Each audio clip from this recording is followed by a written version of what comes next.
अस्सलाम वालेकुम, कैसे हैं आप सब लोग। उम्मीद करती हूँ सब ठीक होंगे। वीडियो पसंद आएगी तो वीडियो को लाइक कर लीजिएगा, चैनल पे न्यू है तो चैनल को सब्सक्राइब कर लीजिएगा। रात को मैंने ये वाली वीडियो ड्रेसिंग मैंने यहाँ पे थोड़ी फास्ट करके अपलोड की थी। अब मैं थोड़ी डिटेल्स ऐड कर रही हूँ ताकि आप लोगों को पता चल जाए मैंने क्या कुछ इस्तेमाल किया है। ये होते हैं पोत के मोती, सीड बीड्स। आपने नीचे गोटा देखा है, ये है सितारे सीक्वेंस। ये मुख्तलिफ़ साइज़ के मिलते हैं, बड़े छोटे। धागा वही है जो हम लोग सिलाई में इस्तेमाल करते हैं।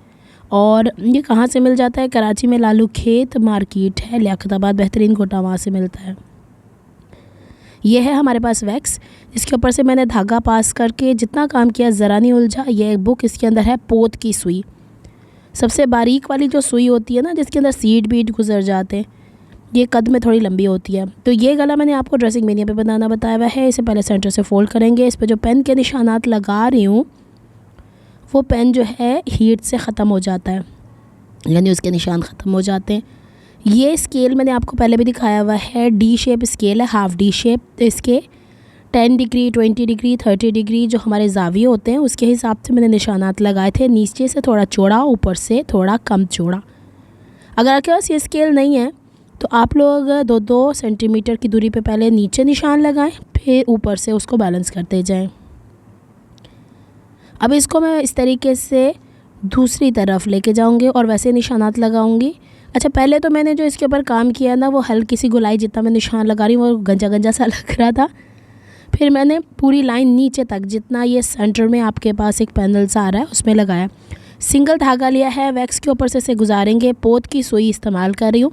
कुछ बहनों ने कहा कि ये गला जो है ना नक्कड है, नज़र आता है। तो बहनों, ये जो 3 इंच वाला गला है ना, ये जाके गले के ऊपर हलक के साथ लगेगा, जो कि हलक मेरा ख़राब हुआ हुआ है। अगर आपको नहीं पसंद आप ना बनाएं, सेंटर वाला योग बना लें पूरा। मेन मकसद यहाँ पे आपको काम सिखाने का है। सुई में मैंने सिंगल थ्रेड लिया है और यहाँ पे सितारा पहले मैं जो पिरो रही थी वो सेंटर में से गुजार के दाएं बाएं, यानी इस तरह गुजार के पहले उसके दाएं टांका उठाया, फिर इस तारे को सीधा करके बाएं की तरफ धागा उठाया। अब जैसी भी वीडियो आप लोगों को बर्दाश्त करनी पड़ेगी क्योंकि मेरा इन्फेक्शन थोड़ा टाइम लेगा। ड्रेसिंग में यहाँ पे मुझे नहीं पता मैं कैसे वॉइस ओवर करूँगी। मैंने बड़ी कोशिश की है, कुछ अल्फाज हलक में ही दब रहे, निकलते ही नहीं। व्लॉग के ऊपर तो बर्दाश्त हो जाते हैं। अब ये है कि इंशाल्लाह ठीक होगा। मेडिसिन तो मेरी चल रही है, लेकिन देखें हर चीज़ का एक टाइम होता है। हर बीमारी जो इलाज मांगती है वो भी थोड़ा रेस्ट मांगती है। चलें जी, एक सितारा लगाया, फिर इसके बाद दूसरा सितारा ऐसे लगाएंगे, फिर तीसरा। तो मैंने क्या किया, 3 सितारे लगाए, 3 पोत के मोती। अब पोत के मोतियों की क्या सिचुएशन थी, जब 3 सितारे लग गए थोड़ा सा आगे से उठा के, यानी बखिया सा जो होता है, 3 पोत के मोती पिरो। ये शीशे वाले पोत के मोती हैं, ठीक है, लेकिन गोल्डन शेड दे रहे हैं। अच्छा जी, या पानी वाले जैसे कहते हैं। और थोड़ा जितनी दूरी पे वो एडजस्ट हो रहे थे, टांका लगा के मैंने थोड़ा सा आगे उठा लिया। अच्छा, पहले तो मुझे लगा, फिर मैंने कहा कि सितारों के ऊपर धागों की मेहनत ज़्यादा हो रही है, तो ये सितारे भी छोटे हैं, कोई इतने बड़े तो है ही नहीं। तो मैंने क्या किया, एक सितारा उठाया, एक टांका उठाया, थोड़ा आगे से टांका उठा के दूसरा सितारा उठाया, उसको एक टांका लगाया, फ्लिप इधर उधर होते रहे, कोई इशू नहीं। किसने इधर हाथ मार मोड़ के तो इसको ठीक करना होता है। बड़े सितारे होते हैं ना तो वो फ्लिप होते अच्छे नहीं लगते। चलें जी, इस तरीके से मैंने सारी लाइनें बना लेनी है। और फिर जनाब इसके बाद बारी आती है कि हमने इसके राउंड पे क्या करना है। यहाँ तक ये कंप्लीट हो गया था। इसने 2 दिन मुझसे इसलिए लिए, एक दिन मेरा काम करने को दिल नहीं चाहता, दूसरे दिन मैंने इसे कंप्लीट कर लिया था। आगे बढ़ते हैं जनाब। इसके बाद ये सवाल आया था कि ये गोटा, एक चीज़ ध्यान में रखिएगा, जो यहाँ पे मैंने गला सीधते हुए डोरी इस्तेमाल की उसका कलर, और जो ये गोटा लिया है सबका कलर सेम लिया। ये कॉपर में भी आता है, गोल्डन में भी आता है, चीखते चिंगाड़ते हुए गोल्डन में भी आता है। ये गोटे पड़े हुए होते हैं जब आप लालू खेत जाते हैं, वहाँ पे उन्होंने गत्ते के ऊपर लगाए हुए होते हैं। आम दुकानों से आपको नहीं मिलेगा ये, इसे प्रेस गोटा कहते हैं। इसके लगाने के लिए एक जेल भी वो देते हैं, उनका ये दावा है कि ये नहीं झड़ते। जो आप लोगों ने फैंसी ड्रेसेस देखे होंगे उसके ऊपर ये पेस्ट हुए हुए होते हैं, मशीनें बाकायदा इसको दबा के रखती हैं। तो मैंने तो UHU से लगा के दिखा दिए। तो चलें जी, इसको तो मैंने ऐसे ही बोला था, केकड़ा टाइप का फ्लावर है, मैंने शेप इसीलिए आपको दिखा दिया।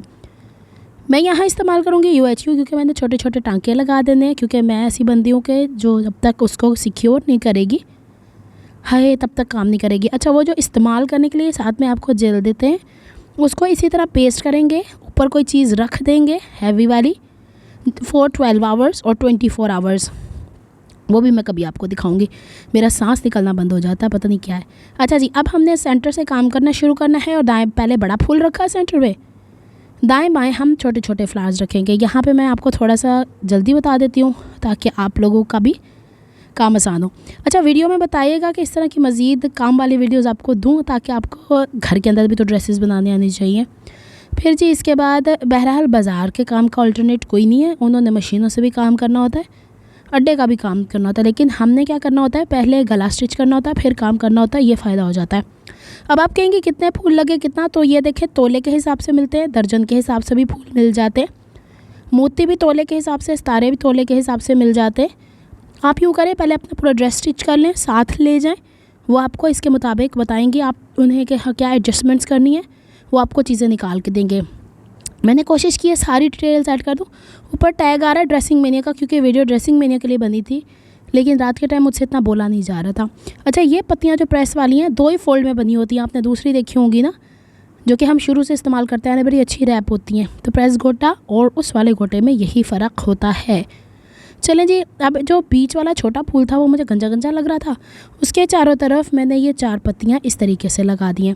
इसका ये कहीं से धागा निकल रहा होगा, कहीं से नहीं, काफ़ी पत्तियाँ बीच में से ख़राब भी निकलती हैं, तो ये तोले में बहुत ज़्यादा पड़ जाती हैं। बड़ा फूल होगा ना तो तोले में कम आता है, छोटा फूल होता जाएगा तो उसका तोले का हिसाब बढ़ता जाएगा। मैंने जब लिया था शायद 150 रुपये तोला था, अब मुझे नहीं पता, मैंने काफ़ी टाइम पहले लिया था। मुझे इस नेक लाइन को अच्छा करना था, इसलिए मैंने गोटा संभाल के रखा था कि चले कोई कर लेते हैं। देखें अब प्यारी आती है कि इसको हम थोड़ी देर छोड़ देते। फिर इसके बाद हम लोगों ने क्या किया, सुई में सेम वही धागा डाला, वैक्स में से गुजारा। अब प्यारी आती है कि बड़ा फूल जो है उसको तो 4 टांकों से चारों तरफ से सिक्योर कर दिया जाएगा। UHU बड़ी ढीठ होती है, ये ट्यूब वाली नहीं निकलती है। इस तरह के ड्रेसेस हाथ से निचोड़े नहीं जाते, हाथ से धोए नहीं जाते, ड्राई क्लीन कराए जाते हैं, नहीं तो फिर आप हल्का सा पानी में डाल के और फिर इसको हैंग कर देते हैं। चलें जी, अब हमने क्या करना है, ये पत्ती की बाहर वाली नोक है, इसके ऊपर मैं चाह रही हूँ थोड़ी सी ब्लिंगिनेस ऐड हो। तो अब हम क्या करेंगे, इसमें डालेंगे 3 सीड बीड्स और 1 सितारा। सीड बीड मैं पोत के मोती को बोल रही हूँ बार बार, इस समझ में आ जानी चाहिए। टांका पत्ती के अंदर यानी कोने से उठाया और बाहर की तरफ फिनिश किया, ताकि ये जो मोती हैं सितारे हैं ये बाहर की तरफ आ जाए, और बाहर पत्ती के बाकी 3 किनारों को पत्ती के कोने से यानी पत्ती के अंदर से धागा उठाना है और कपड़े के अंदर धंसा देना है। 1-1 टांका लगाएंगे, थोड़ा सा काम है, 1 ही दिन लगेगा, हद से हद इस नेकलाइन के ऊपर 2 दिन लगने, इससे ज़्यादा नहीं लगते। तो इस तरीके से मैं इसको कर देती हूँ सिक्योर। फिर इसके बाद जो बड़ा वाला फूल है उसका तो मैंने आपको बताया, उस केकड़े की जो 4 टांगे हैं उसके ऊपर आप लोगों ने 1-1 टांका लगा देना है। अगर ऐसी आवाज़ रात को भी निकल रही होती ना तो मैं आवाज़ रिकॉर्ड कर ही देती। मैंने सारे टोटके आजमा के देख लिए हैं, अदरक वाला भी और हल्दी वाला भी, लेकिन गला का इन्फेक्शन कह रहा है कि मैं अपना टाइम लेके जाना। अच्छा जी, अब मैं जल्दी जल्दी इसको यहाँ से वाइंड अप करती हूँ, बताइएगा कैसा लगेगा। अच्छा, एक चीज़ और बता दूँ, बाजू के आगे आप यही पैटर्न रिपीट कर सकती हैं। दामन पे मैं क्या करूँगी, पलटे के साथ जो आपको जिगजैग डोरी नज़र आई है ना, यानी तिल्ले वाली, वो 4 बन्ने लगा दूँगी। बाजू के आगे भी लगेगी, जाहिर सी बात है। इसका पिछला गला पेंडिंग है, अगर मेरी आवाज़ आज निकल रही होगी वापसी पे तो मैं इसका पिछला गला बनाना बता दूँगी, ताकि वो बहनें जो कह रही थी कि हम लोग ये कर सकते हैं तो कर लीजिएगा। अच्छा, मैं ये चाह रही हूँ कि ड्रेस पूरा हो जाए ना, फिर मेरा जिस्म थोड़ा सा डी शेप इसलिए भी हो गया हुआ है कि कुछ मेडिसिन चल रही है, कुछ मेरे जिम का मसला चल रहा है, मसला नहीं यानी कि जिम कर रही हूँ। तो ये मैं आपको डम्मी को वेयर करके दिखा दूँगी। डम्मी का मेरा साइज़ इस हिसाब से एक ही है, चेस्ट वगैरह और शोल्डर। और जो बहनें कह रही हैं कि ये कैरी करना, अरे बहनों, जो ये साइड पे पट्टी नज़र आ रही है इसमें ब्रा स्ट्रिप लगती है, यानी वो ब्रा जो होती है वो साइड पे चली जाती है। नहीं तो ब्रा स्ट्रिप्स आजकल ट्रांसपेरेंट भी चल रही हैं, वो ले लेना, चेंज कर ले। बहुत कुछ है दुनिया में गीले करने के अलावा, तो वो भी मैं शेयर कर दूंगी आपसे। ये बन गया है कंप्लीट। इसमें कुछ मज़ीद ऐड करना चाहते हैं तो इट्स योर चॉइस, मुझे इतना ही अच्छा लगता है। मिलती हूँ मैं आपसे नेक्स्ट व्लॉग में। अपना बहुत ख्याल रखिएगा। मेरे लिए बहुत सारी दुआएं करें, मेरे लिए दुआएं करें। दुआएं ही कम हो रही हैं शायद, जिसकी वजह से, या शायद अल्लाह ताला की तरफ से आजमाइश से कहा जाता है। मौसम का फ़र्क बहुत ज़्यादा, धूल मट्टी, जब तक बारिश नहीं होती ना तब तक ये ऐसा ही गला, ऑलमोस्ट किसी का 19-20 तो मेरा 35-36 हो गया। अब मैंने ये कंप्लीट करके आपको दिखा दिया है। आपकी चॉइस है, आप इसको कैसे डिफरेंट करके अपने हिसाब से बना सकती हैं। अपना बहुत सारा ख्याल रखिएगा, मुझे दुआ में याद रखिएगा। अल्लाह हाफ़िज़।